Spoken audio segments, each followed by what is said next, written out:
కేసీఆర్ గారు 2,80,000 కోట్ల అప్పు చేసి ప్రజలను ఒక తండ్రిలాగా కాపాడుకున్నాడు. నువ్వు వచ్చి 2 ఏళ్ళ కేసీఆర్ 10 ఏళ్లలో 2,80,000 కోట్ల అప్పు చేస్తే నువ్వు 2 ఏళ్లలో 2.5 లక్షల కోట్ల అప్పు చేసినావు. ఏం చేసినావు చెప్తావా?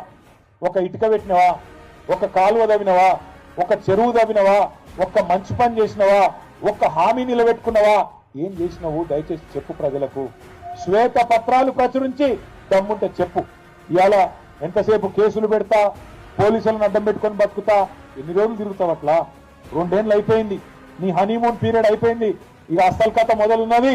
అందుకే కేసీఆర్ గారు మొన్న చెప్పిండ్రు, నిన్నటి దాకా ఒక లెక్క, రేపటి నుంచి ఇంకో లెక్క. నల్లగొండ నుంచే కథన బేరి మోగిస్తాం.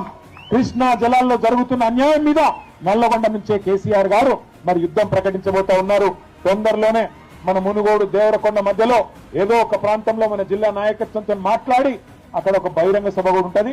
దానికి పెద్దలు కేసీఆర్ గారు కూడా వస్తా ఉన్నారు. మీరందరూ కూడా దయచేసి మరి కథానాయకుల మాదిరిగా కదిలి రావాలని చెప్పి కోరుతూ, జై తెలంగాణ.